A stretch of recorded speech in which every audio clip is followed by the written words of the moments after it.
नमस्कार दोस्तों। आप सभी का स्वागत है हमारे YouTube चैनल कोडिंग एक्सपर्ट पर, जहां हम आपके लिए लाए हैं बेसिक कंप्यूटर इंस्ट्रक्टर्स की ऑनलाइन क्लासेस। तो जैसे कि दोस्तों आप सभी को पता है कि हमारा जो सिलेबस है वो ऑलमोस्ट हमने कंप्लीट करवा दिया। आपका जो भी सेकंड पेपर का सिलेबस था, जो कंप्यूटर की जो यूनिट थी, आपके एफओसी, आपके C programming fundamental, SAD, DBMS, computer networking, DSA, IOT, ये जो सारी यूनिट्स थी वो हमने आपकी कंप्लीट करवा दी है। और हम अब आज जो आपके लिए लाए हैं मॉडल टेस्ट पेपर सीरीज लाए हैं। और कल जो हमने वीडियो रिलीज किया था वो मॉडल पेपर नंबर फर्स्ट का पार्ट 1 रिलीज किया था आप लोगों के लिए। हम इसी तरीके से रोज आपके लिए मॉडल पेपर की सीरीज लाते रहेंगे। तो कल का वीडियो था हमारा मॉडल टेस्ट पेपर नंबर 1 का पार्ट 1। और तो आज हम डिस्कस करने वाले हैं उस मॉडल पेपर 1 का पार्ट 2। तो दोस्तों आज के वीडियो में हम डिस्कस करेंगे 51 से लेकर 100 क्वेश्चन तक। कल के वीडियो में हमने डिस्कस किया था 1 से लेकर 50 क्वेश्चन तक पार्ट 1 के अंदर मॉडल पेपर फर्स्ट का। तो आज डिस्कस करेंगे पार्ट 2। इसी के साथ मैं आपसे यदि रिक्वेस्ट करूंगा कि यदि अभी तक आपने हमारे चैनल को सब्सक्राइब नहीं किया है तो प्लीज बेल आइकन पे क्लिक कीजिए करके हमारे चैनल को सब्सक्राइब कर लीजिए।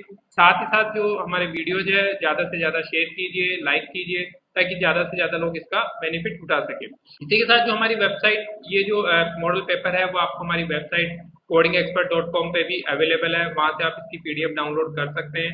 इस वेबसाइट का जो लिंक है आपके नीचे डिस्क्रिप्शन बॉक्स में दिया हुआ है, वहां से भी आप क्लिक करके हमारे वेबसाइट पे विजिट कर सकते हैं।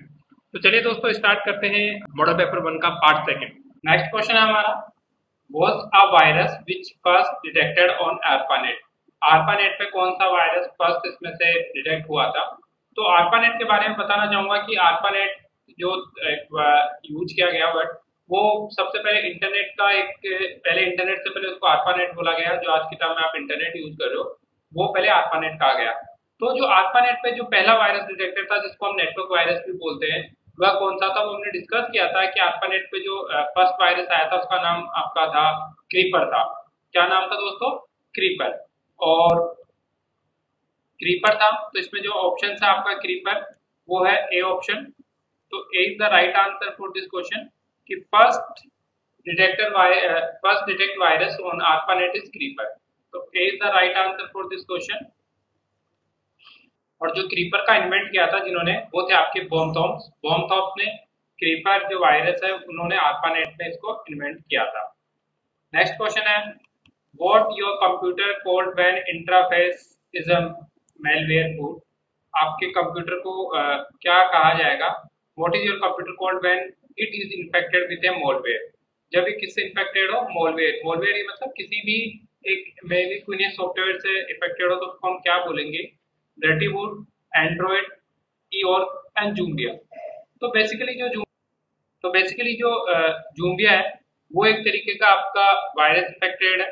तो what is a computer when it is affected with a malware boot. जब आपका कोई भी कंप्यूटर मैलवेयर से इफेक्टेड हो जाता है, एक मैलिकुनियस सॉफ्टवेयर से इफेक्टेड हो जाता है, तो उसको जूम्बिया कहते हैं। जूम्बिया बेसिकली क्या है? जूम्बिया एक वायरस का एक तरीके से टाइप टाइप नहीं बोल सकते। मतलब कोई भी चीज यदि आपने हॉलीवुड मूवी जो उसमें देखी होगी तो जूम्बिया एक तरीके का वायरस होता है।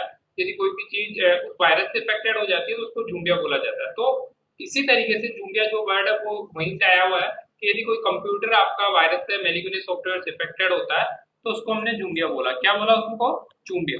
तो इसके अंदर जो करेक्ट आंसर होगा वो होगा आपका D portion. D is the right answer for this question. इसके लिए जो राइट आंसर है वो होगा आपका डी ऑप्शन। तो D is the right answer. Next question की तरफ मूव करते हैं। नेक्स्ट क्वेश्चन क्या है आपका? नेक्स्ट क्वेश्चन है आपका, which of the following is not malicious software. इसमें से कौन सा सॉफ्टवेयर जो है उसको हम मैलिकुनियस सॉफ्टवेयर बोलते हैं? पहला है मैलिकुनियस वेयर, लीगलवेयर, बैडवेयर और मोलवेयर। तो मैलिकुनियस सॉफ्टवेयर किसी को बोला जाता है दोस्तों? हमने डिस्कस किया था मैलिकुनियस सॉफ्टवेयर है जो बेसिकली आपका मोलवेयर है, वही मैलिकुनियस सॉफ्टवेयर कहलाता है। तो इसमें जो मोलवेयर ऑप्शन दे रखा है वो डी ऑप्शन दे रखा है। इसका जो राइट आंसर होगा वो होगा आपका डी ऑप्शन। तो correct answer is the D. D is the right answer for this question. इसके लिए जो करेक्ट आंसर है वो है malware. The answer is D. Next बढ़ते हैं नेक्स्ट क्वेश्चन की तरफ। MCFE is an example of.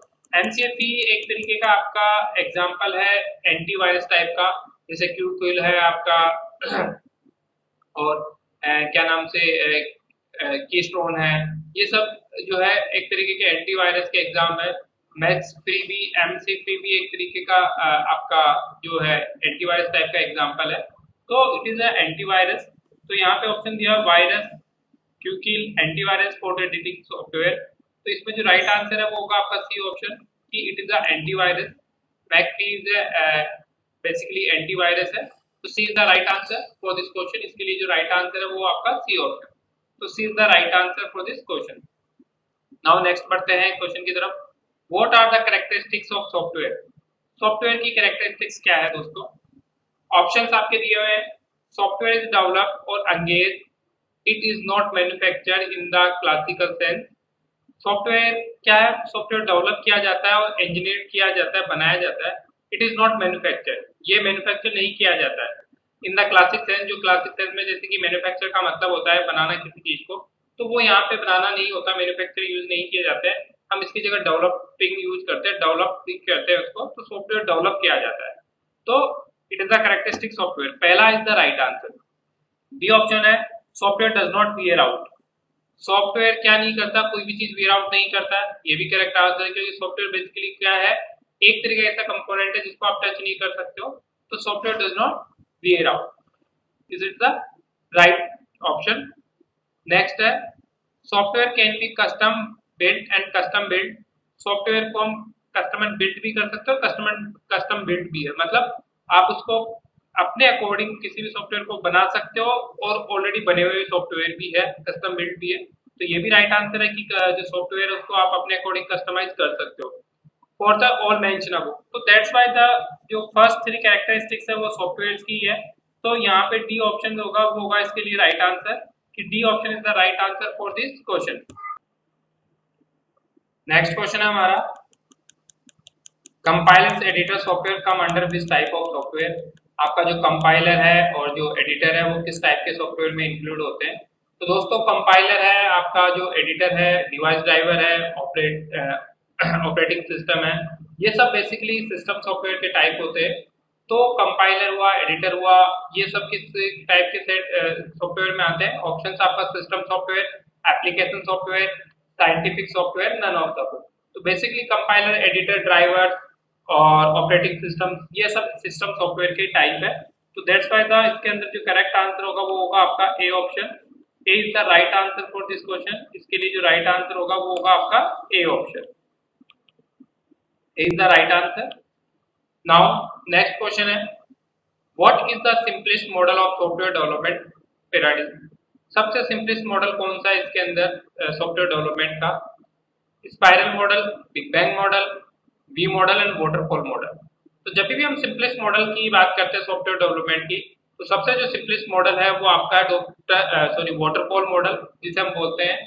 तो वाटरफॉल मॉडल में सबसे सिंपलेस्ट है जिसके अंदर आपकी एनालिसिस किया जाता है, रिक्वायरमेंट गैदर की जाती है और रिक्वायरमेंट गैदर के अकॉर्डिंग आपका जो सॉफ्टवेयर डेवलप है वो किया जाता है। तो बहुत ही इजीएस्ट और सिंपलेस्ट वे है आपका सॉफ्टवेयर मॉडल। कौन सा है? Software model, waterfall model. तो D is the right answer for this question. इसके लिए जो राइट आंसर होगा वो होगा आपका डी ऑप्शन। तो D is the correct answer for this question. Waterfall model is the simplest software development paradigm. Next question है सॉफ्टवेयर कंसिस्ट ऑफ। सॉफ्टवेयर क्या कंसिस्ट करता है? Set of instruction plus operating procedure, program plus document plus operating procedure, program plus hardware manual, set of program. अब जो आपका software है, software basically क्या है दोस्तों? सॉफ्टवेयर आपका है एक तरीके से आप कह सकते हो कि सॉफ्टवेयर को हम क्या कह सकते हैं?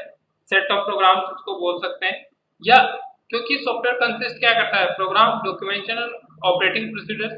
तो बेसिकली जो आपका सॉफ्टवेयर है उसको हम बोलते हैं सेट ऑफ प्रोग्राम्स। क्या बोलते हैं? सॉफ्टवेयर क्या होता है आपका? सेट ऑफ प्रोग्राम्स होता है। तो इसके अंदर जो आंसर होगा वो होगा आपका डी ऑप्शन की software consist of set of programs. बहुत सारे प्रोग्राम्स का एक तरीके से क्या होता है? सेट होता है। बहुत सारे प्रोग्राम्स का क्या होता है? सेट होता है। तो D is the right answer for this question. इसके लिए जो राइट आंसर होगा वो होगा आपका D option. D is the correct answer for this question. Next question है यार मॉडल शो। यार मॉडल क्या शो करता है? Static view, functional view, dynamic view, all of the above. या मतलब एंटिटी रिलेशनशिप मॉडल। और दोस्तों जब भी हम एंटिटी रिलेशनशिप मॉडल की बात करते हैं तो बेसिकली एंटिटी रिलेशनशिप मॉडल आपका एक स्टैटिक व्यू रिप्रेजेंट करता है किसी भी रिलेशनशिप डेटाबेस मॉडल का। तो ईआर मॉडल बेसिकली क्या है, एंटिटी रिलेशनशिप डायग्राम मॉडल होता है। तो किसी भी सॉफ्टवेयर को जब डेवलप करते हैं हम, तो वो उसका ईआर मॉडल एक स्टैटिक डायग्राम बताता है, उसको स्टैटिक व्यू दिखाता है कि इस तरीके से ये सिस्टम डेवलप होगा। तो it is the static view. ER model show the static view of the software. तो A is the right answer for this question. इसके लिए जो राइट आंसर होगा दोस्तों वो ए ऑप्शन होगा। तो for question number 49, the ER model show the static view of the software. Static view show करता है आपका ER model. Now next question है, which of the following is not a part of test implementation and execution phase? इनमें से कौन सा test implementation और execution phase का पार्ट नहीं है, मतलब कौन सा इसमें से टेस्ट इम्प्लीमेंट नहीं किया जा सकता, इनमें से कौन सा पार्ट है, कौन सा ऑप्शन है जो टेस्ट इम्प्लीमेंट और एग्जीक्यूशन फेज में वर्क नहीं करता है। ऑप्शन है आपके, creating test suite from the test case. Creating test, जब भी हम टेस्ट क्रिएट करेंगे तो उसके सूट्स क्रिएट करने पड़ेंगे, टेस्ट केसेस क्रिएट करने पड़ेंगे। तो ये तो इंक्लूड होता है आपका पार्ट, तो ये इसके अंदर आंसर नहीं हो सकता। नॉट हमें फाइंड आउट करना, मतलब जो नहीं है। Executing test case either manually और by using test execution tool. Testing आपकी दो तरीके से होती है, मैन्युअली और आपका एक इस टूल से, दोनों तरीके से होती है, ऑटोमेटिकली एंड मैन्युअली दोनों तरीके से आपकी टेस्टिंग होती है। तो यहाँ पे दिया हुआ है कि किसी स्क्रिप्ट के थ्रू और मैन्युअली दोनों तरीके से होता है। तो ये भी पार्ट है सॉफ्टवेयर टेस्टिंग का। So B is not the correct answer. Comparing actual result, testing क्या करता है, टेस्टिंग का मेन ही पर्पज क्या होता है, रिजल्ट को कंपेयर करना, कि बेसिकली जो रिक्वायरमेंट है, जो एनालिसिस किया है, जो रिक्वायरमेंट किया है कि जो पर्टिकुलर मीन है आपके सॉफ्टवेयर का, जो एक्चुअल में उसका आउटपुट आना चाहिए, क्या वो आउटपुट आ रहा है, जो एक्चुअल रिजल्ट है वो उससे मिल रहा है। टेस्टिंग का मतलब क्या होता है, आप जब भी कोई सॉफ्टवेयर टेस्ट करोगे तो उसमें क्या टेस्ट करोगे कि जो एक्चुअल रिक्वायरमेंट है, जो गैदरिंग, जो आउटपुट क्लाइंट चाहता है, जो आउटपुट कोई क्लाइंट चाहता है वो आपका उससे आना चाहिए, प्रोड्यूस होना चाहिए। तो कंपेरिजन एक्चुअल रिजल्ट, तो ये क्या करता है, एक्चुअल रिजल्ट ही कंपेयर करता है। तो ये भी इसका पार्ट, टेस्टिंग का ही पार्ट है। डिजाइनिंग द टेस्ट, टेस्ट को हम डिजाइन नहीं करते हैं, टेस्ट ऑलरेडी ही पहले से दो ही टाइप से होता है, या तो मैन्युअली होता है या एग्जीक्यूशन होता है। टेस्ट के लिए कोई डिजाइनिंग टूल काम नहीं आता है। तो designing is not the part of the test. तो D is the right answer for this question. इसके लिए जो राइट आंसर होगा वो होगा आपका D option. D is the correct answer for this question. इसके लिए जो करेक्ट आंसर होगा वो होगा आपका डी ऑप्शन। नेक्स्ट क्वेश्चन है आपका, alpha and beta testing are form. Alpha और बीटा टेस्टिंग किसकी फॉर्म है, acceptance test, integrating testing, system testing and unit testing. Basically हमने टेस्टिंग पढ़ी थी, तो टेस्टिंग में हमने पढ़ा था कि तीन टाइप की टेस्टिंग होती है, व्हाइट बॉक्स, ब्लैक बॉक्स और ग्रे बॉक्स टेस्टिंग। उसी टेस्टिंग में से हमने जो टेस्टिंग पढ़ी थी आपकी, जो आपकी ब्लैक बॉक्स टेस्टिंग है वो क्या है, उसके अंदर से ही अल्फा और बीटा टेस्टिंग की जाती है आपकी। तो अल्फा और बीटा टेस्टिंग का जो मेन पर्पज है वो क्या है, एक्सपेक्टेंस टेस्टिंग के ही प्रकार है दोनों, या इंटीग्रेशन टेस्टिंग है, सिस्टम टेस्टिंग है, यूनिट टेस्टिंग, किसका है ये हमें फाइंड आउट करना है। तो बेसिकली अल्फा और बीटा जो टेस्टिंग है वो इसलिए चेक की जाती है कि जो भी सॉफ्टवेयर है वो फाइनल स्टेज में और उसके जो आउटपुट है वो का रिक्वायरमेंट कंप्लीट है। तो बेसिकली अल्फा बीटा टेस्टिंग जो है वो एक्सपेक्टेंस टेस्ट का टेस्टिंग का ही पार्ट होती है, क्योंकि एक्सपेक्टेंस टेस्टिंग जो होती है आपकी वो लास्ट फाइनल टेस्टिंग की जाती है, क्यूए टीम के द्वारा टेस्टिंग की जाती है, जो बेसिकली किसको चेक करती है, आपके जो आउटपुट क्लाइंट का रिक्वायरमेंट है उसको चेक करती है कि जिस पर्पज से सॉफ्टवेयर डेवलप किया है वो उसको फुलफिल कर रहा है या नहीं कर रहा है। तो alpha beta testing is the form of acceptance testing. तो A is the right answer for this question. इसके लिए जो राइट आंसर होगा वो होगा आपका ए ऑप्शन। क्या होगा दोस्तों, A option is the right answer. Acceptance testing is the right answer. Next question की तरफ मूव करते हैं। नेक्स्ट क्वेश्चन है आपका, sometimes a text in picture format is shown on certain web page and you are asked to enter the same text into the text box of picture format text is known as this। जब कभी भी आप कोई भी किसी भी web page को access करते हो तो आपसे कुछ टेक्स्ट बॉक्स में एंटर करने के लिए बोला जाता है। उन पिक्चर्स को या टेक्स्ट को हम क्या बोलते हैं। तो आपने देखा होगा कि जब कभी भी आप किसी भी बैंकिंग वेबसाइट पे लॉगिन करते हो या किसी पे लॉगिन करते हो तो आपसे कोड पूछता है वेब पेज पे, जब भी आप लॉगिन करते हो तो वो कोड क्या कहलाता है, उस कोड को हम दोस्तों कहते हैं कैप्चा कोड। क्या कहते हैं, कैप्चा कोड। यहाँ ऑप्शन है ओटीपी। टेक्स्ट बॉक्स में ओटीपी का नहीं एंटर होता है क्योंकि आपको वहां पे वो विजिबल हो रहा है, सर्टेन वेब पेज पे जो विजिबल हो रहा है तो वो ओटीपी नहीं हो सकता है। तो यहाँ पे बी ऑप्शन है कैप्चा। तो captcha is the right answer for this question. इसके लिए जो क्वेश्चन के लिए जो राइट आंसर है वो होगा B option captcha. Captcha is the right answer. Now the next question is, next question है आपका, the dimension of e commerce that enable commerce across national boundaries is called. National boundaries पे मतलब कहीं पे भी आप यदि कोई भी बिजनेस कर रहे हो अक्रॉस द नेशनल बाउंड्रीज तो वो क्या कहलाएगी? इंटरएक्टिविटी, ग्लोबल रीच, रीचनेस और यूबिक्विलिटी। तो देखिए दोस्तों, जब भी हम ई कॉमर्स की बात करते हैं और अक्रॉस द नेशनल बात कर रहे हैं नेशनल बाउंड्रीज की, तो वो क्या होगी? आपकी ग्लोबल रीच होगी। क्यों? क्योंकि ग्लोबल में आपके प्रोडक्ट पहुंच रहे हैं, आप जो बिजनेस कर रहे हो वो ग्लोबली कर रहे हो, तो आपके प्रोडक्ट की जो रीचिंग है वो ग्लोबल तक जा रहा है। तो इस वजह से इसके अंदर उसको हम क्या बोलते हैं?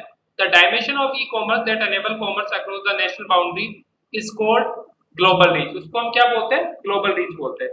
तो B is the right answer for this question. इसके लिए जो ऑप्शन है आपका global reach is the right answer. Interactivity नहीं हो सकता, रिस्टेंस नहीं हो सकता, यूबिक्विलिटी नहीं हो सकती। तो B is the right answer for this question. इसके लिए जो राइट आंसर है वो बी ऑप्शन होगा दोस्तों आपके। अब आपका नेक्स्ट क्वेश्चन है, which of the following is search engine. इनमें से कौन सा सर्च इंजन है? ऑप्शन है Yahoo, Reddit, MSN and all of these. दोस्तों जब हमने सर्च इंजन की बात की थी तो हमने बहुत सारे एग्जांपल्स देखे थे। तो आपका याहू है, रेडिट है, एमएसएन है, ये सब क्या है? एक तरीके से टाइप ऑफ सर्च इंजन है। ये सब क्या है? एक तरीके से टाइप ऑफ सर्च इंजन है। तो इसके अंदर जो ऑप्शंस दे रखे हैं वो तीनों ही सर्च इंजन के टाइप है, आपका याहू, रेडिट और एमएसएन। तो आंसर होगा आपका all of these. D is the correct answer for this question. इसके लिए जो करेक्ट आंसर होगा वो डी ऑप्शन होगा। D is the correct answer for this question.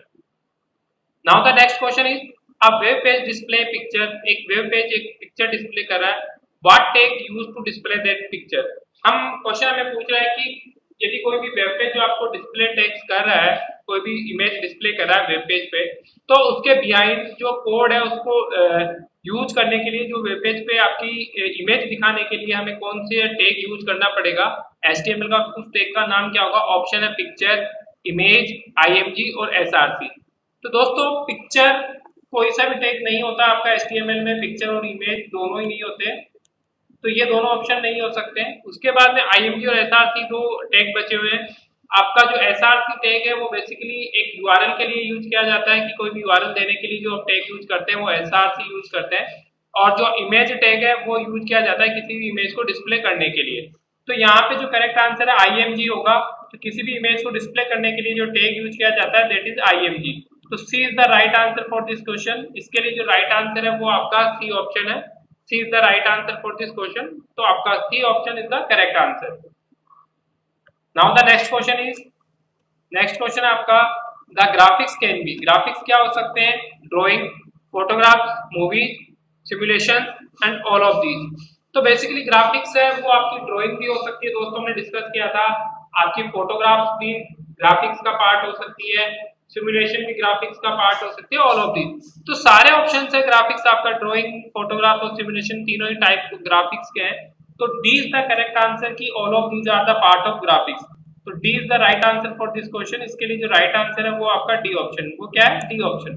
So the D is the right answer for this question. Now the next question is, in HTML uniform resource identifier, जिसको हम बोलते हैं URI या URL, is used to. URI किसके लिए use होता है दोस्तों? यूआरआई बेसिकली आपकी किसी वेब पेज को एड्रेस को एसोसिएट करता है इंटरनेट पे। तो यहाँ पे भी यूआरएल का जो ऑप्शन है वो क्या क्या दिया हुआ देखिए। To create a frame document, URL का यूज कोई भी डॉक्यूमेंट क्रिएट करने के लिए होता है? नहीं, URI basically uniform resource locator होता है, तो फर्स्ट ऑप्शन आपका इसमें नहीं हो सकता है। To create a image map in web page, image create करने के लिए भी हमें यूआरएल का रिक्वायरमेंट नहीं होती है। To customise the image, customise image को कस्टमाइज करने के लिए भी हमें यूआरएल की रिक्वायरमेंट नहीं होती है। टू आइडेंटिफाई ए नेम और ए resource on the internet, this is the correct answer. क्योंकि जो आपका यूआरएल है उसका बेसिकली काम ही क्या होता है? एक नेम को आइडेंटिफाई करना है, रिसोर्स को आइडेंटिफाई करना है, किस पे? इंटरनेट पे। इंटरनेट पे नेम या रिसोर्स को आइडेंटिफाई करना ही यूआरएल का काम होता है, यूआरएल का काम होता है। तो so D is the right answer for this question. इसके लिए जो राइट आंसर होगा वो होगा आपका D option. D is the correct answer for this question. तो इसके लिए जो ऑप्शन है that is D, D is the right answer for this question. Now move करते हैं नेक्स्ट क्वेश्चन की तरफ। CSS is an acronyms for CSS किसके लिए जानी जाती है? सीएसएस का फुल फॉर्म क्या है दोस्तों? ऑप्शन है cascading style sheet, costume style sheet, cascading system style, none above. तो सीएसएस का जो नाम है बेसिकली जो यूज की जाती है सीएसएस वो होती है कैस्काडिंग स्टाइल सीट। क्या होती है दोस्तों? Cascading style sheet. तो बेसिकली सीएसएस क्या है? एक कैस्काडिंग स्टाइल सीट है। तो A is the right answer for this question. इसके लिए जो आपका ऑप्शन दिया हुआ ए दिया हुआ है, तो A is the correct answer. A is the correct answer for this question. A is the right answer. A आपका राइट आंसर है। नेक्स्ट क्वेश्चन है आपका which of the following protocol not use in the internet. Internet में इसमें से कौन सा protocol use नहीं होता है दोस्तों? हमने बहुत सारे प्रोटोकॉल्स पढ़े थे, अपने पास ऑप्शंस देखना पड़ेगा कि कौन कौन से प्रोटोकॉल इसमें जो दिया है उसमें से नहीं यूज होता है। पहला टेलनेट। टेलनेट बेसिकली इंटरनेट का एक टाइप होता है, तो ये एक प्रोटोकॉल है जो कि यूज होता है इंटरनेट में। तो हमें क्वेश्चन है नॉट यूज, हमें क्या फाइंड आउट करना है? जो यूज नहीं होता है इसमें से कौन सा प्रोटोकॉल है। उसके बाद में एचटीटीपी। एचटीटीपी आपका हाइपरटेक्स्ट टाइप प्रोटोकॉल होता है, तो ये भी एक प्रोटोकॉल का टाइप है। टेलनेट भी प्रोटोकॉल का टाइप है। गोफर्स की बात करते हैं, गोफर भी एक प्रोटोकॉल है जो हमने डिस्कस किया था टीसीपी मॉडल के अंदर, तो it is also part of protocol. तो तीनों ऑप्शन गलत, तीनों ऑप्शन नहीं हो सकते। तो बीएल जो है WRIL is not a type of protocol. तो B is the right answer for this question. इसके लिए जो राइट आंसर होगा वो होगा आपका बी ऑप्शन। तो B is the correct answer for this question. तो जो आंसर है वो होगा बी दोस्तों इसके लिए। तो ये राइट आंसर है। नाउ बात करते हैं नेक्स्ट क्वेश्चन की। हम नेक्स्ट क्वेश्चन क्या है आपका? Question number 70। Who invented the World Wide Web? World Wide Web को किसने इन्वेंट किया? तो दोस्तों जब हमने आईसीटी के बारे में, आईओटी के बारे में डिस्कस किया था, तो हमने एक पढ़ा था वर्ल्ड वाइड वेब WW का जो इन्वेंट था, जिन्होंने वेब ब्राउजर का इन्वेंट किया था, वो थे आपके टिम ब्रेंसली। क्या था? टिम ब्रेंसली। तो ऑप्शंस आपको दिए हैं बेल्सी, पास्कल। पास्कल ने क्या डिफाइन किया था, इन्वेंट किया था? पास्कल ने बेसिकली जो डिफाइन किया था वो एक इंजन डिफाइन किया था। पास्कल फर्स्ट जनरेशन से पहले जो कंप्यूटर आइडेंटिफाई किया था, जो मशीन बनाई थी उन्होंने, वो पास्कल ने बनाई थी। चार्ल्स बेबेज बेसिकली जो आज का जो आप कंप्यूटर देख रहे हो, उन्होंने वो डेवलप किया था। तो एंड हेरमन होलिन, इन्होंने भी एक तरीके के सिस्टम डेवलप किया था, मशीन डेवलप की थी। एंड टिम ब्रेंसली जो थे, टिम ब्रेंसली ने आपका WWW और वेब ब्राउजर डेवलप किया था। So right answer is the D option. D इसके लिए राइट आंसर है। तो correct answer is the D option. So Tim Berners-Lee is the invented who invent the WWW and web browser. तो right answer है आपका Tim Berners-Lee. D is the correct option for this question. इसके लिए जो correct option है वो आपका D option. Next question की बात करते हैं। नेक्स्ट क्वेश्चन है आपका C programming language was developed by. C programming language किसके थ्रू डेवलप की गई है? तो हम बात करें कि सी लैंग्वेज जो डेवलप की गई थी वो किसके थ्रू डेवलप की थी? Dennis Ritchie, Ken Thompson, Bill Gates and Peter Norton. तो दोस्तों यहाँ पे जब भी हम बात करें, बिल गेट्स जो आपको पता है वो तो माइक्रोसॉफ्ट के इन्वेंटेड है, तो ये बिल गेट्स आपका नहीं हो सकता। पीटर नॉर्टन है जो नॉर्टन कंपनी के इन्वेंटेड है, तो ये भी नहीं हो सकता, जो कि एक एंटीवायरस टाइप की कंपनी है। अब हमारे पास ऑप्शन बचता है डेनिस रिचन एंड केन थॉम्सन। दो ऑप्शंस हमारे पास बचते हैं यहाँ पे। तो केन थॉम्सन जो थे उन्होंने बेसिकली यूनिक्स डेवलप किया था। केन थॉम्सन ने यूनिक्स जो ऑपरेटिंग सिस्टम है वो डेवलप किया था। तो केन थॉम्सन भी आपका ऑप्शन नहीं बचता है। तो अब आपके सामने ऑप्शन बचता है ओनली वन, डेनिस रिचन। तो डेनिस रिचन ने सी लैंग्वेज को डेवलप किया था।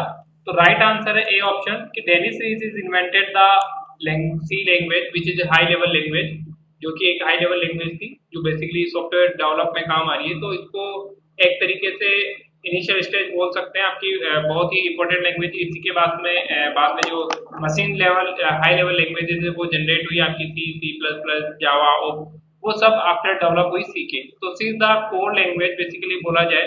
तो सी को जो डेवलप किया था वो डेनिस रिच ने डेवलप किया था। तो A is the right answer for this question. इसके लिए जो राइट आंसर है वो होगा आपका ए ऑप्शन। नेक्स्ट क्वेश्चन है आपका which classes allow primitive type to be access as object. कौन सी क्लासेस आपको इसमें से प्रिमिटिव टाइप्स के को एक्सेस करने के लिए अलाउ करती है? Primitive types to be access as object, किसी भी ऑब्जेक्ट को प्रिमिटिव टाइप्स एक्सेस करने के लिए अलाउ करती है। ऑप्शन है स्टोरेज। स्टोरेज टाइप की कोई क्लासेस नहीं होती है, पहला ही ऑप्शन है। तो यहाँ पे स्टोरेज तो आपका नहीं हो सकता है। इसके बाद में वर्चुअल और फ्रेंड क्लास। बेसिकली वर्चुअल जो फ्रेंड क्लास है वो बेसिकली यूज की जाती है। वर्चुअल क्लास एक तरीके की आपकी जो है एक, जैसे हम इनहेरिटेंस में जब डिस्कस करते हैं तो वर्चुअल क्लास इस तरह की जो क्लास होती है जो वर्चुअली होती है, मतलब एक क्लास दूसरी क्लास में कोई भी प्रॉपर्टी इनहेरिट करती है। तो वर्चुअल क्लास क्या करती है कि फर्स्ट क्लास ने सेकंड क्लास की प्रॉपर्टी को हाइड करी और second class third class second class की प्रॉपर्टी को हाइड करी है। तो क्या हुआ, मतलब फर्स्ट क्लास की प्रॉपर्टी सेकंड क्लास के थ्रू थर्ड क्लास से हायर हो रही है। तो वर्चुअल क्लास क्या करेगी, आपकी फर्स्ट क्लास की प्रॉपर्टी को डायरेक्ट थर्ड क्लास में हायर कर देगी, जो वर्चुअल होती है जो देगी। तो बी ऑप्शन भी यहाँ पे नहीं हो सकता। और फ्रेंड क्लास डायरेक्ट एक्सेस करने के लिए यूज की जाती है आपके किसी भी प्राइवेट फंक्शंस को। तो फ्रेंड फंक्शन के थ्रू हम क्या करते हैं, किसी भी प्राइवेट फंक्शंस को हम एक्सेस कर सकते हैं आउटसाइड द क्लास, तो ये भी नहीं हो सकता। तो यहाँ पे प्रिमिटिव टाइप्स जो एक्सेस ऑब्जेक्ट है, जो यूजर मतलब सिस्टम डिफाइंड ऑब्जेक्ट्स है, वो रेपर, वो क्या है, रेपर है। तो D is the correct answer for this question. इसके लिए जो राइट आंसर होगा वो होगा आपका D option. D is the right answer for this question. Now next question है, which of these component are used in a Java program for compilation, debugging and execution? Java program के लिए जो कौन सा इसमें से कंपाइलर है, debugging है या एग्जीक्यूशन है? तो बेसिकली जावा प्रोग्राम की जब हम बात करते हैं, जैसे सी की बात करते हैं, तो सी के लिए टर्बो सी प्लस प्लस एक कंपाइलर है, सी प्लस प्लस के लिए। तो जावा के लिए कौन सा कंपाइलर है? ऑप्शन है JDK, JVM, JRE and JIT. JVM Java virtual machine और आपकी जीआरआई और जीआईटी भी आपके बेसिकली डीबगिंग और कंपाइलेशन सॉफ्टवेयर नहीं है। जो जेडीके है, तो जेडीके है, JDK basically Java development kit होती है। तो जावा डेवलपमेंट किट बेसिकली एक एनवायरनमेंट प्रोवाइड करवाता है आपको कोई भी जावा प्रोग्राम को डेवलप करने के लिए। तो it is basically tool which are use to make a Java programming, which are use to in Java programming. तो इसके अंदर जो ऑप्शन है वो ए है जेडीके का। तो A is the right answer for this question. इसके लिए जो राइट आंसर होगा वो आपका होगा ए ऑप्शन। क्या होगा दोस्तों? A option is the right answer for this question. तो A is the right answer. अब बात करते हैं नेक्स्ट क्वेश्चन की। नेक्स्ट क्वेश्चन है आपका सोप स्टैंड फॉर। सोप किसके लिए स्टैंड होता है? और एग्जाम्पल ऑप्शंस है simple object access program, simple object access protocol, simple object application protocol और सिंपल ऑब्जेक्ट अकाउंट प्रोटोकॉल। तो सोप जो यूज किया जाता है दोस्तों, बेसिकली उसका फुल फॉर्म है simple object access protocol. SOAP का जो सिंपल स्टैंड है सिंपल ऑब्जेक्ट एक्सेस प्रोटोकॉल।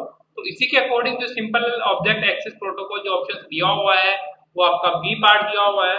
तो इसका जो करेक्ट आंसर होगा दैट इज द बी।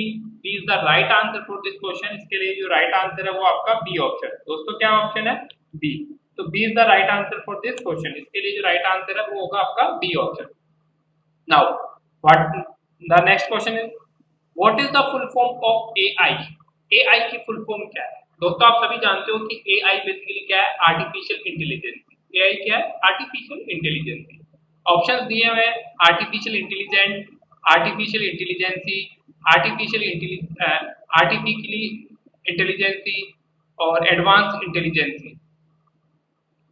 तो एआई मतलब आर्टिफिशियल इंटेलिजेंसी। तो यहाँ पे दो ऑप्शन दिया है, artificial intelligency is the B option. तो B is the right answer for this question. इसके लिए जो राइट आंसर है वो आपका बी ऑप्शन है। So B is the correct answer for this question. B is the right answer for this question. तो artificial intelligence is the right answer for this question. Next question है हमारा, what is blockchain? Blockchain क्या है? तो दोस्तों blockchain के बारे में हमने डिस्कस किया था कि ब्लॉकचेन बेसिकली जो डेटा को एक तरीके से डिस्ट्रीब्यूट करने में काम आती है कि सेम डेटा को मल्टीपल जो सर्वर्स पे स्टोर करके रखते हैं सेम द टाइम। तो ब्लॉकचेन क्या है? ऑप्शन है आपके, एक combination of centralised ledgers, a type of cryptocurrency. Blockchain कोई भी टाइप ऑफ क्रिप्टोकरेंसी नहीं है। तो पहले बी ऑप्शन तो आपके ये करेक्शन गलत हो गया। An exchange of distributed information, distributed information का एक्सचेंज है, ये भी इसमें नहीं होता है। तो ये दो ऑप्शन आपके यहाँ पे रॉन्ग हो गए। अब आपके पास दो ऑप्शन बचते हैं, एक combination of centralised ledger and a distributed ledger on a peer to peer network. तो ब्लॉकचेन के बारे में हमने डिस्कस किया था कि क्या होता है कि ये बेसिकली डिस्ट्रीब्यूटेड नेटवर्क पे वर्क करता है, जहाँ पे same information different different network पे सेंड की जाती है। लेट एग्जांपल देखते हैं कि जैसे ही आप एटीएम पे पैसे निकालने जाते हो दोस्तों, तो जैसे एटीएम पे आपने पैसे निकाले तो उसी समय पे जैसे ट्रांजेक्शन कंप्लीट होता है तो वह आपके सर्वर पे अपडेट करता है और वो जो डेटा जहाँ जहाँ रखा हुआ है आपके सभी सर्वर्स पे जहाँ जहाँ रखा हुआ है, जहाँ पे भी जितने भी उसमें, तो उसमें अपडेट कर देता है। तो बेसिकली क्या है, डिस्ट्रीब्यूट लेजर को पीयर टू पीयर नेटवर्क पे जितने भी नेटवर्क है उस पर वो क्या कर देता है, अपडेट कर देता है। तो यहाँ पे कॉम्बिनेशन ऑफ सेंट्रलाइज लेजर्स भी इसमें ऑप्शन नहीं होगा। तो जो ऑप्शन बचता है कि it is a distributed ledger on peer to peer network. तो ब्लॉकचेन बेसिकली क्या है, एक डिस्ट्रीब्यूटेड नेटवर्क है, लेजर है on peer to peer network पे डिस्ट्रीब्यूटेड लेजर है। So the answer is D for this question. इसके लिए जो आंसर है, राइट आंसर होगा वो आपका डी ऑप्शन होगा, करेक्ट आंसर डी ऑप्शन होगा इस क्वेश्चन के लिए। तो ब्लॉकचेन बेसिकली डिस्ट्रीब्यूटेड लेजर है जो पीयर टू पीयर नेटवर्क पे डिस्ट्रीब्यूट होती है। नेक्स्ट क्वेश्चन है, what is machine learning. Machine learning क्या है दोस्तों? मशीन लर्निंग के बारे में हम जब भी बात करते हैं एमएल के बारे में, मशीन लर्निंग एक बेसिकली लैंग्वेज है जो क्या काम करती है, एक बिना ह्यूमन इंटरेक्शन के किसी मशीन यदि कोई काम कर रही है तो that's type of machine learning कि ऑटोमेटिकली टास्क परफॉर्म हो रहा है। तो यहाँ पे क्या है, ऑप्शन है आपके पास, the selective equations of knowledge through the use of manual program. अब पहला ऑप्शन है selective equation of knowledge through the use of manual program. किसी मैनुअल प्रोग्राम के यूज करने से कोई नॉलेज फाइंड आउट करना है।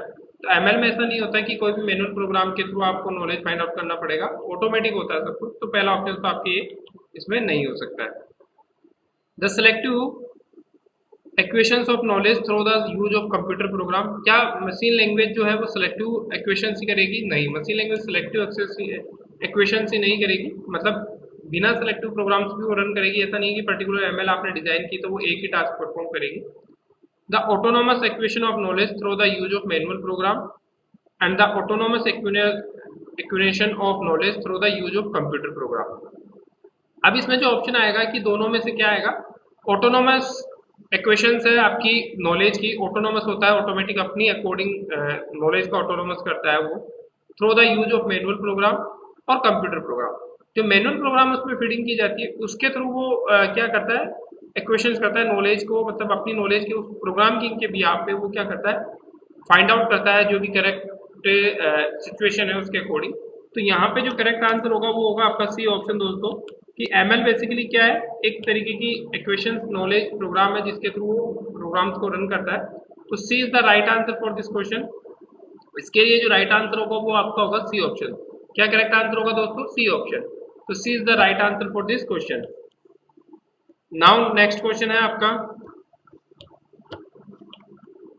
नेक्स्ट क्वेश्चन है, who develop Python program language. Python program language किसने डेवलप की है?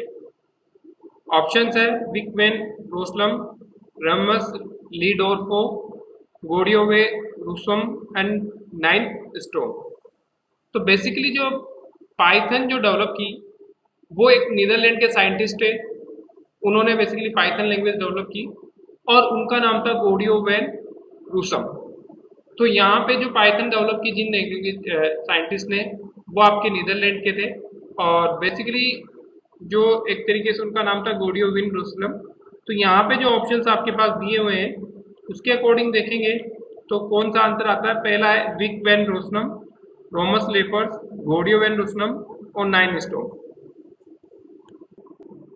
तो जो यहाँ पे गोडियोवेन रूसलम नीदरलैंड के थे, उन्होंने आपकी बेसिकली पाइथन डेवलप की और रेमोस लीडोफोर थे, उन्होंने आपकी डेवलप की पीएचपी। उन्होंने क्या डेवलप की थी? पीएचपी डेवलप की थी।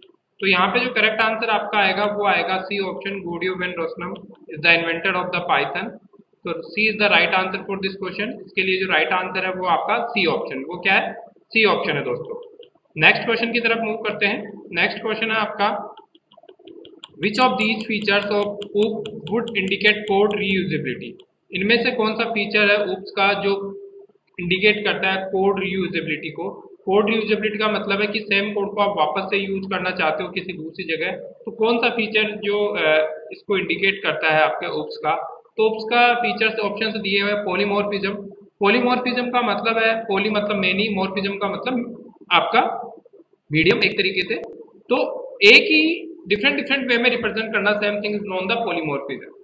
सो पॉलीमॉर्फिज्म तो एक बेसिकली यूज कर रहा है कि सेम थिंग को डिफरेंट वे में रिप्रेजेंट करने का। तो यहाँ पॉलीमॉर्फिज्म तो आपका नहीं हो सकता क्योंकि हम यहाँ रीयूजेबिलिटी नहीं कर रहे हैं, डिफरेंट वे में रिप्रेजेंट कर रहे हैं सेम थिंग को। तो it is the not part of code reusability.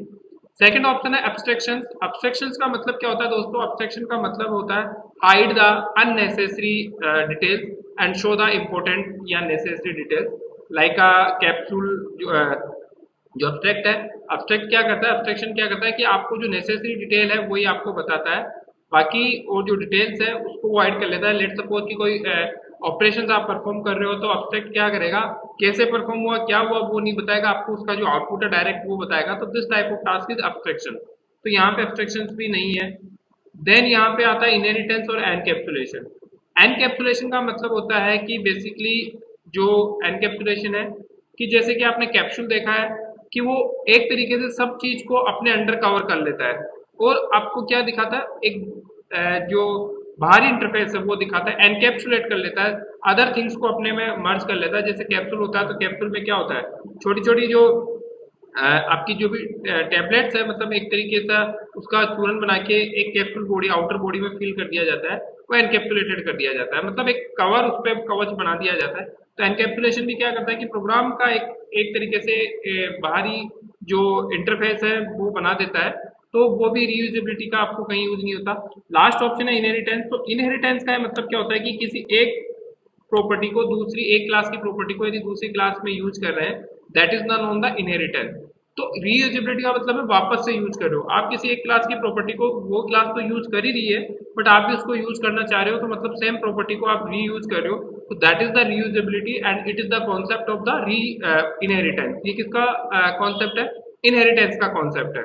So the C is the right answer for this question. इसके लिए जो राइट आंसर होगा दोस्तों वो होगा आपका सी, कि the feature of oops which indicate reusability is known the inheritance। उसको हम क्या बोलते हैं? इनहेरिटेंस कहते हैं, कि एक प्रॉपर्टी सेम प्रॉपर्टी को दूसरी क्लास में हायर करना, दोबारा यूज करना, क्या कहलाता है? आपका इनहेरिटेंस कहलाता है।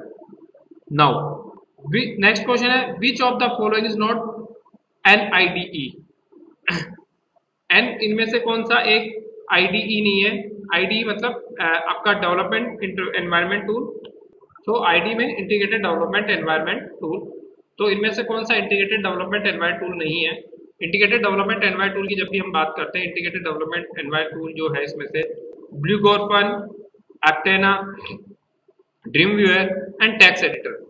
तो बेसिकली इनमें से जो इंटीग्रेटेड डेवलपमेंट एनवायरनमेंट टूल जो है कि किसी भी वेब पेज को डेवलप करने के लिए कौन सा एनवायरनमेंट टूल है, मतलब जो आपका इंटीग्रेटेड करता हो किसी भी पर्टिकुलर एक तरीके सॉफ्टवेयर को डेवलप करने के लिए। तो इसमें से दोस्तों एप्टेना स्टूडियो, ड्रीमवेयर और ब्लूक्रॉफ्ट जो है वो बेसिकली आईडीई टाइप के सॉफ्टवेयर है। आईडीई मतलब इंटीग्रेटेड डेवलपमेंट एनवायरनमेंट देते हैं वो किसी पर्टिकुलर टास्क को डेवलप करने के लिए। तो यहाँ पे जो टेक्स्ट एडिटर है वो इस तरीके का एनवायरनमेंट टूल नहीं है। तो यहाँ पे जो आंसर आएगा that is the C answer, कि text editor is not a part of IDE. तो C is the right answer for this question. इसके लिए जो राइट आंसर है वो आपका सी ऑप्शन होगा। वो क्या होगा? सी ऑप्शन होगा। तो टेक्स्ट एडिटर, जो टेक्स्ट एडिट है which is not A part of IDE integrated development environment. तो टेक्स्ट एडिट आपका इंटीग्रेटेड डेवलपमेंट एनवायरनमेंट का पार्ट नहीं होता है दोस्तों। नेक्स्ट क्वेश्चन है आपका which of the following is not a characteristics of reduce instruction set RISC। इनमें से कौन सा आपका कैरेक्टरिस्टिक्स नहीं है रिड्यूस इंस्ट्रक्शन सेट का RISC का? क्वेश्चन ऑप्शन है आपका hardware control, relative view addressing mode, memory access limited to load and store and variable length format. तो यहाँ पे हमें फाइंड आउट करना है कि कौन सी कैरेक्टरिस्टिक्स नहीं है आपकी इंस्ट्रक्शन सेट की। तो इंस्ट्रक्शन सेट का जो बेसिकली एक तरीके से वर्किंग क्या होता है कि इंस्ट्रक्शंस को फॉलो करना, यदि आपकी जो यहाँ पे characteristics which is following is not the characteristics of reduce instruction set. Reduce instruction set की कोई सी प्रॉपर्टी नहीं है यहाँ पे, ये हमें इसको बताना है। तो यहाँ पे जो राइट आंसर होगा इस क्वेश्चन का कि आपका जो कैरेक्टरिस्टिक रिड्यूस करती है रिड्यूस इंस्ट्रक्शन सेट की, वो होती है basically variable length instruction format. Variable length instruction format जो है वो आपकी कैरेक्टरिस्टिक्स को रिड्यूस करती है किसी भी इंस्ट्रक्शन सेट की RISC की। मतलब जो RISC है रिड्यूस इंस्ट्रक्शन सेट, उसकी बेसिकली कैरेक्टरिस्टिक्स नहीं है। Which of the following not a characteristics of reduce instruction set. तो variable length instruction format is the not the characteristics of the RISC reduce instruction set की। तो the right answer for this question is D option. D जो है इसके लिए right answer है। तो यहाँ पे दोस्तों राइट आंसर क्या होगा, इसके अंदर दो डी होगा, क्योंकि हार्डवेयर कंट्रोल और relative to addressing mode, memory access limited, load and store, it is the characteristic of IRISC। तो यहाँ पे जो कैरेक्टरिस्टिक्स नहीं है वो आपका डी ऑप्शन, वो क्या है, डी ऑप्शन है। Now the next question, in context of computer system architecture ah stack is, stack का क्या काम है in the context of the computer system architecture. Computer system architect में स्टैक का क्या काम है। पहला है reverse RAM address space, reverse ROM address space, reverse input output address space and a set of instruction. ये इसमें आपको ऑप्शंस दिए हुए हैं। तो स्टैक का मतलब क्या होता है, स्टैक का मतलब होता है बेसिकली दोस्तों जो स्टैक है वो फीफो पे कॉन्सेप्ट पे वर्क करता है आपका, सॉरी लीफो पे, लास्ट इन फर्स्ट आउट पे वर्क करता है। तो यहाँ पे क्या होता है कि कंप्यूटर सिस्टम आर्किटेक्चर में स्टैक क्या काम करता है, जो एड्रेस है किसका, रैम का जो एड्रेस है, कि जो रैम के अंदर जो भी इनपुट आ रहा है आप उसके एड्रेस को एक के टाइम पे रिवाइज करता है।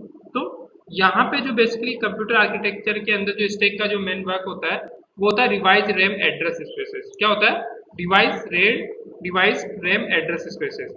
रैम एड्रेस स्पेसेस को रिवाइज करना ही किसका काम होता है, आपका कंप्यूटर आर्किटेक्चर स्टैक का। So the computer architecture stack जो which are use to revise the RAM address space, किसके लिए यूज किया जाता है, रैम स्पेस को रिवाइज करने के लिए। तो A is the right answer for this question. इसके लिए जो राइट आंसर होगा वो होगा आपका ए। तो A is the correct answer for this question की revise RAM address space are use in computer architecture as in the form of stack. Stack के फॉर्म में जो यूज किया जाता है वो किया जाता है RRAS। क्या यूज किया जाता है, RRAS यूज किया जाता है दोस्तों। नेक्स्ट क्वेश्चन है आपका, which of following refer to the associate memory. इनमें से कौन सा एसोसिएट मेमोरी को रेफर करता है।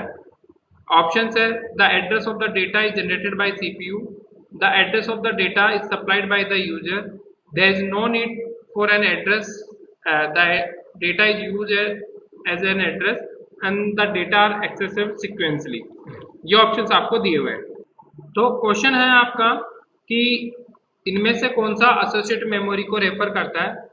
Which of the following refer to the associate memory, the address of the data is generated by CPU and the address of data is supplied by the user.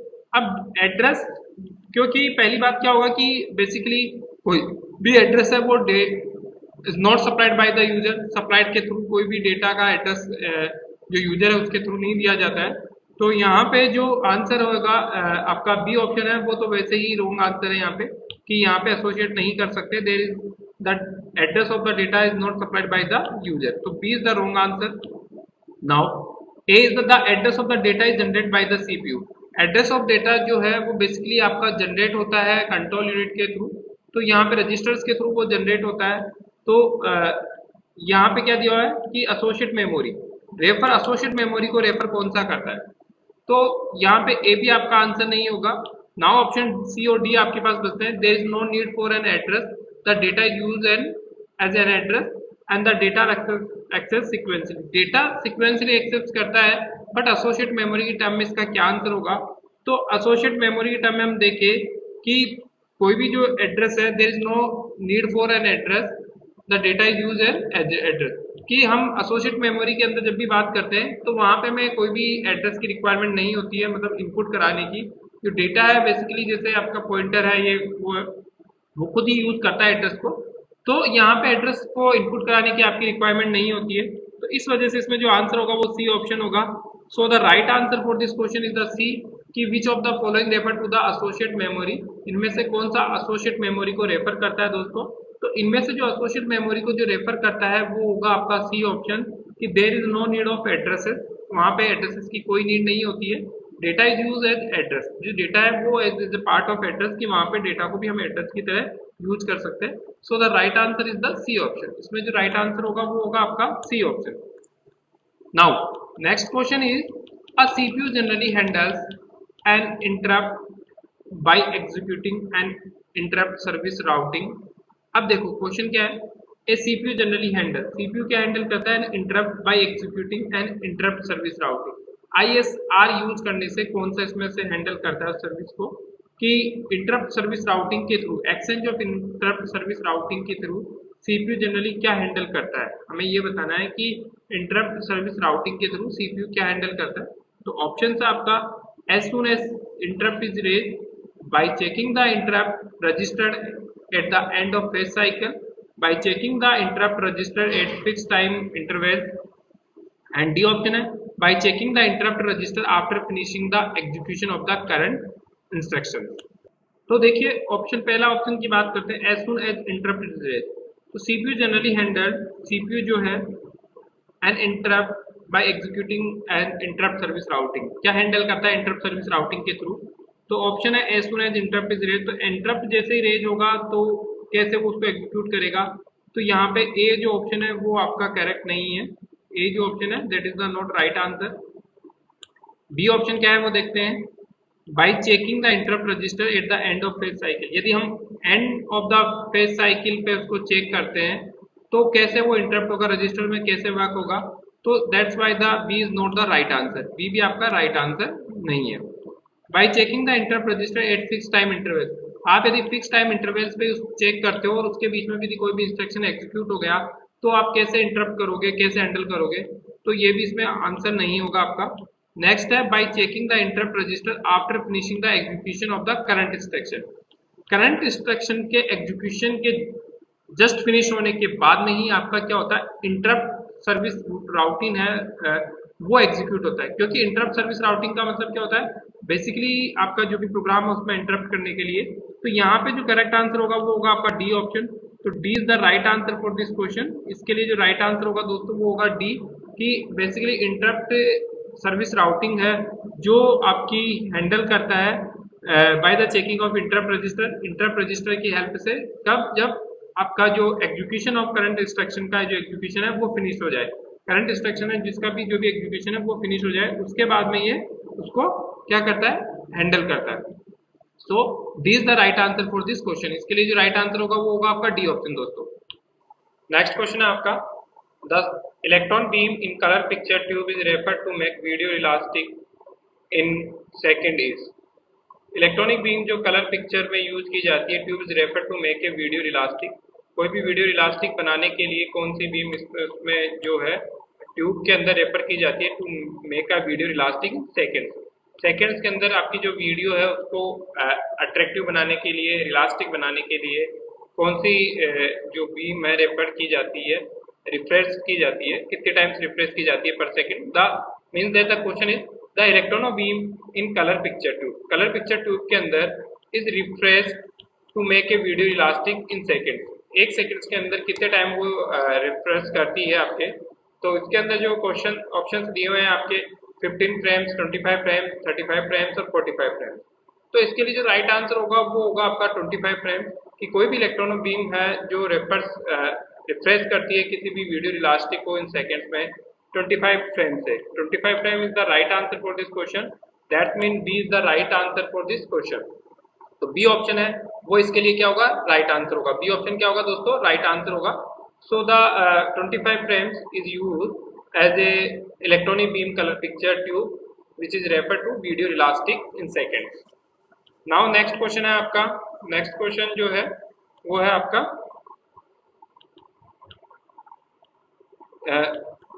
which one of the following is not a open source software। Open source software क्या होता है दोस्तों, open source software basically वह software होते हैं जिनको use करने के लिए हमें परचेज करने की रिक्वायरमेंट नहीं होती है, हम डायरेक्टली उनको डाउनलोड करके यूज कर सकते हैं, हमें उनको परचेज करने की या पेड करने की रिक्वायरमेंट नहीं होती है।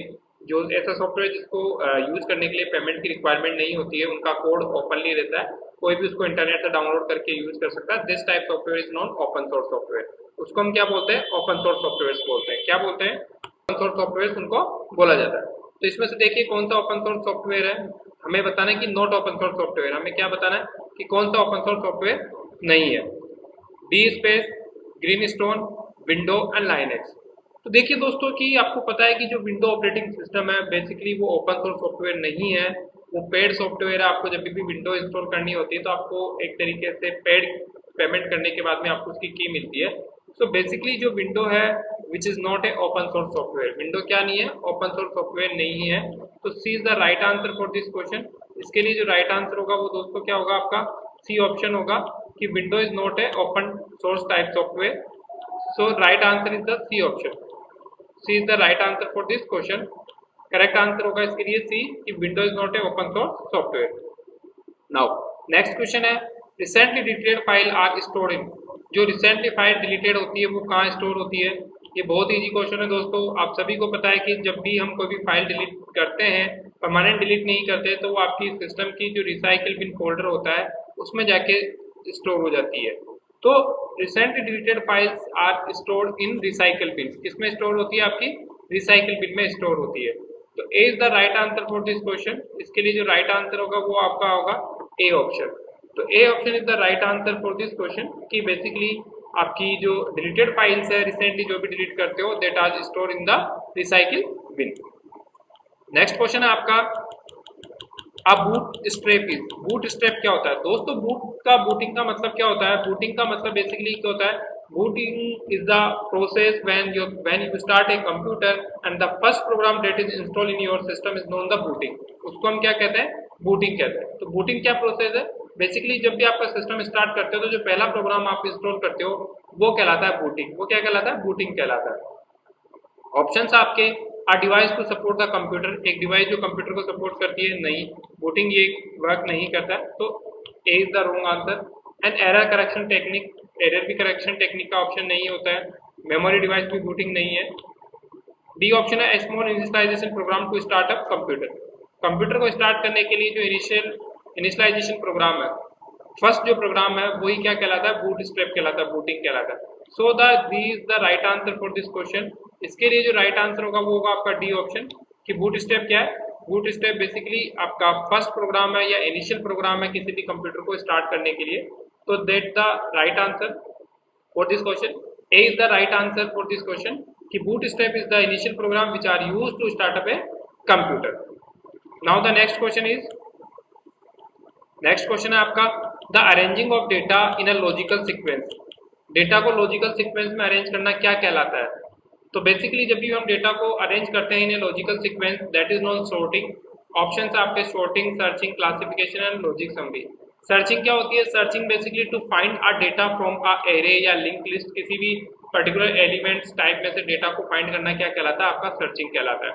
बट सॉर्टिंग क्या कहलाता है? सॉर्टिंग क्या होता है? किसी भी लॉजिकल वे में एक सीक्वेंस में इंक्रीमेंट या डिक्रीमेंट सीक्वेंस में अरेंज करना इज नॉन द सॉर्टिंग। उसको हम क्या बोलते हैं? सॉर्टिंग बोलते हैं। तो A is the right answer for this question कि sorting is the way to arrange the data in a logical manner in a logical sequence. So A is the correct answer for this question. इसके लिए जो correct answer होगा वो होगा आपका A option. वो क्या होगा दोस्तों? ए ऑप्शन होगा। Now the next question is to operating system that allow multiple program to run at same time is। two operating system that allow multiple program at the run at the same time। यदि multiple program same time पे run हो रहे हैं तो उसको हम क्या बोलेंगे? उस ऑपरेटिंग सिस्टम को हम क्या बोलेंगे? ऑप्शंस है batch processing, multi threading, multitasking और real time.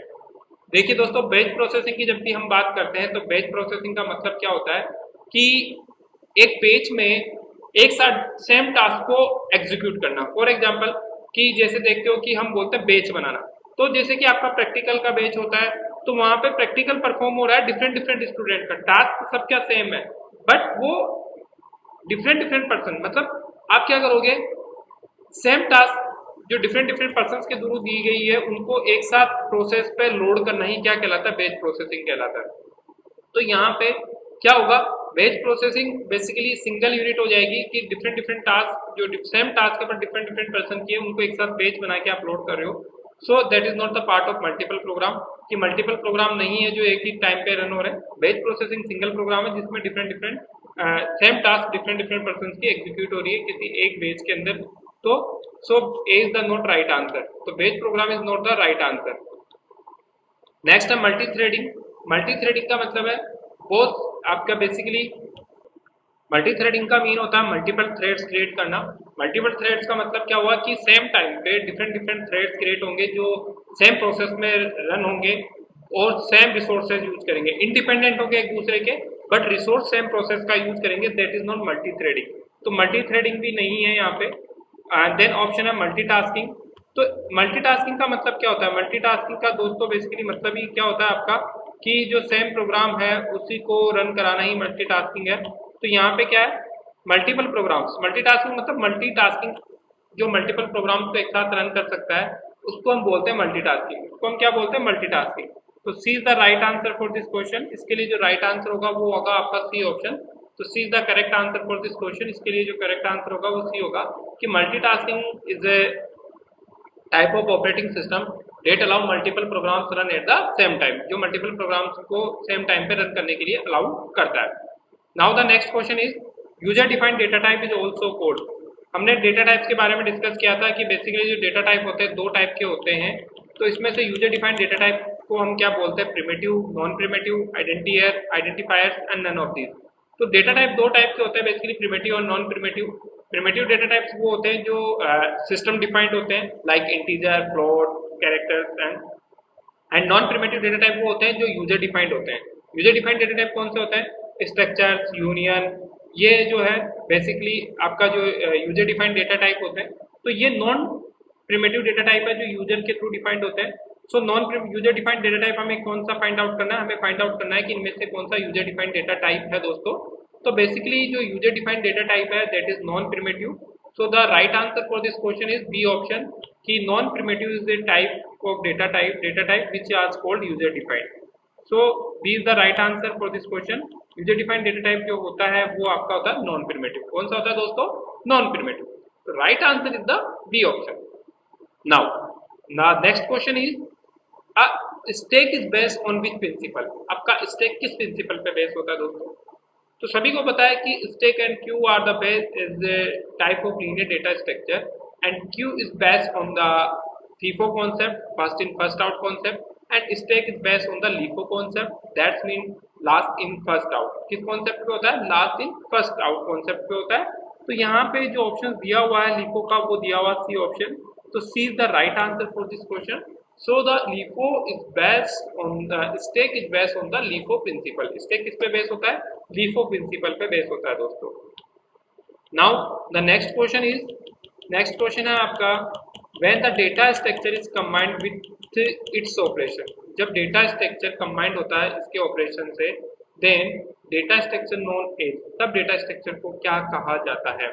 when the data structure is combined with its operation then the data structure known topology, data structure, abstract data type, none of it। तो देखिए दोस्तों कि topology क्या होती है?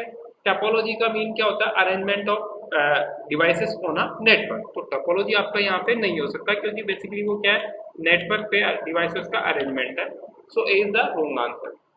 हमें find करना है data structure combined with its operation then data structure node. Data structure जब किसी ऑपरेशन से कंबाइंड होता है तो उसको हम क्या कहते हैं? बी ऑप्शन है आपका डेटा स्ट्रक्चर, सी ऑप्शन है abstract data type and D option है none of these. Next option है आपका इसमें जो दिया हुआ डेटा स्ट्रक्चर। तो डेटा स्ट्रक्चर तो हमें फाइंड क्या करना है कि कंबाइंड विथ इट्स ऑपरेशन। जब डेटा स्ट्रक्चर ही ऑपरेशन से कंबाइंड होता है क्या वो भी डेटा स्ट्रक्चर कहलाएगा? नहीं, डेटा स्ट्रक्चर तो ऑलरेडी है वो तो बी भी आपका ऑप्शन नहीं होगा। Then now the C option abstract data type.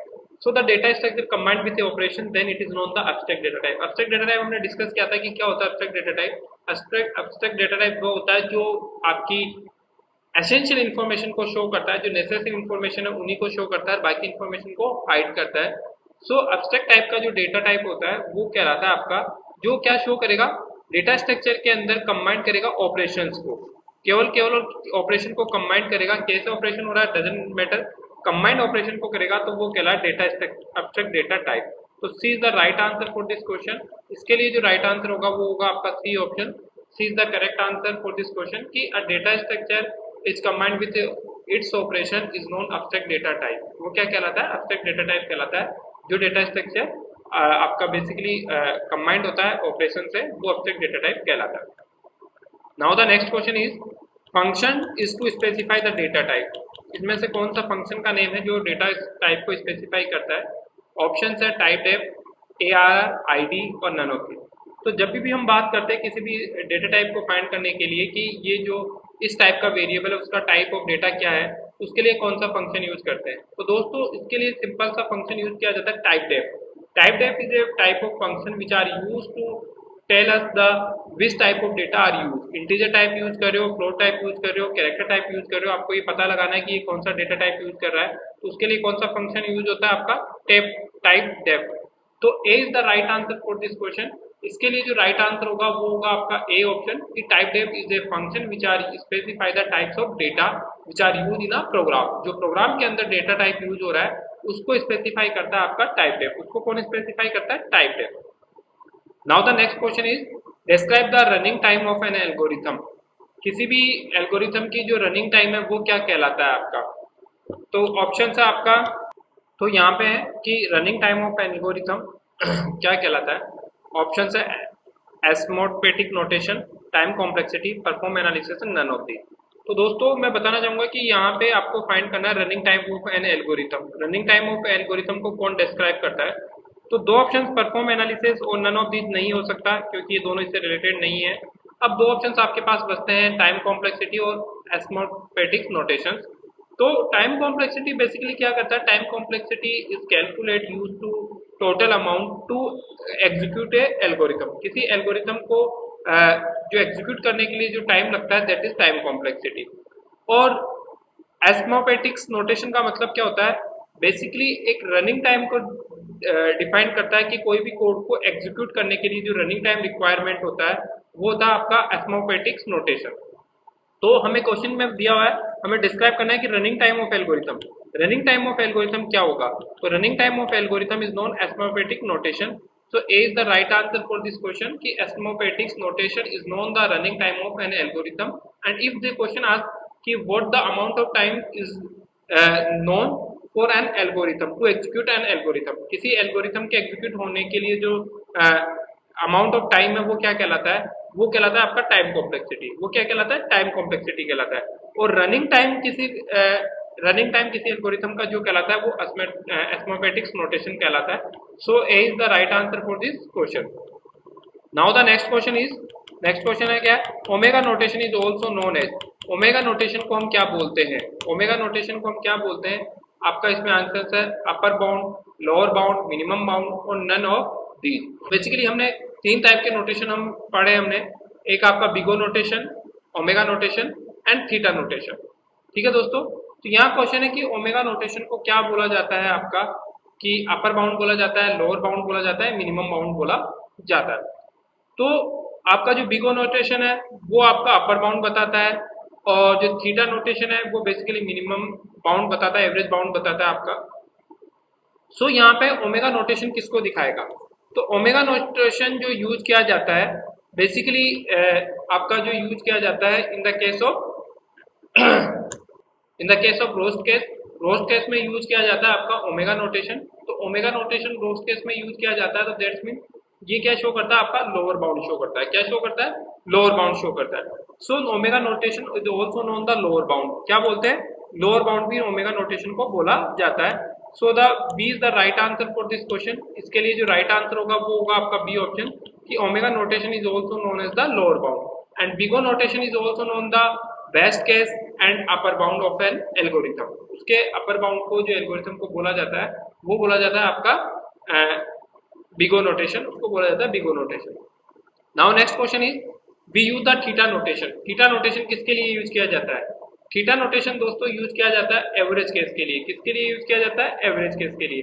क्योंकि रोस्ट केस के लिए यूज किया जाता है आपका ओमेगा नोटेशन, बिगो नोटेशन आपके लिए यूज किया जाता है बेस्ट केस के लिए एंड द रोस्ट केस के लिए यूज किया जाता है, एवरेज केस के लिए यूज किया जाता है आपका theta notation.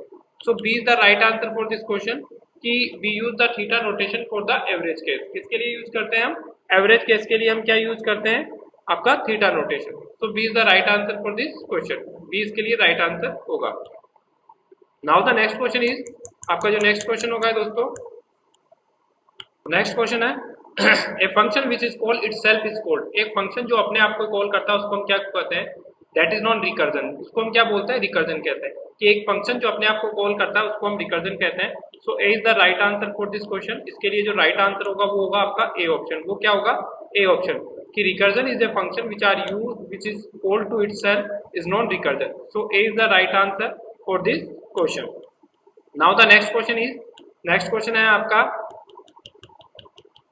Master theorem is use to solve. Master theorem किसके लिए यूज की जाती है आपकी? Recurrence function, all problems, time complexity and none of this. तो मास्टर थ्योरम बेसिकली जो यूज की जाती है वो सभी प्रॉब्लम्स को सोल्व करने के लिए यूज की जाती है, रिकरेंस फंक्शंस को और टाइम कॉम्प्लेक्सिटी को। तो master theorem is use to solve the recursion functions. Master theorem जो है वो यूज की जाती है रिकरेंसी फंक्शंस को सोल्व करने के लिए। So A is the right answer for this question. इसके लिए क्या होगा? A is the correct answer कि master theorem is use to solve the recurrence functions. Now the next question is linear search is best for, linear search किसके लिए best है? Large array, small array, sorted array, none of this.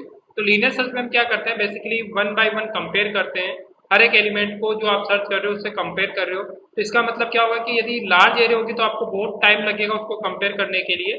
तो basically जो linear search है वो small array के लिए ही beneficial होता है कि जो स्मॉल एरे होगा उसी के लिए आप क्या करते हैं? लीनियर सर्च का यूज करते हैं। So B is the right answer for this question कि small array is best for the linear search.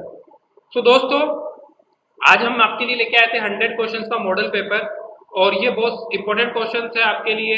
तो आप सभी से रिक्वेस्ट है कि इन क्वेश्चंस के वीडियोज को देखिए और साथ ही साथ इसकी पीडीएफ है जो हमारे जो वेबसाइट है उस पर भी अवेलेबल है, वहां से भी आप डाउनलोड कर सकते हो। और वेबसाइट का लिंक जो है आपको हमारे वीडियो के डिस्क्रिप्शन बॉक्स में नीचे दिया हुआ है, वीडियो के नीचे डिस्क्रिप्शन बॉक्स में दिया हुआ है, वहां पे क्लिक करके आप हमारी वेबसाइट पे जा सकते हैं और वहां से डाउनलोड कर सकते हैं। तो आज के लिए इतना ही है दोस्तों, और मॉडल पेपर हम आपके लिए लाते रहेंगे।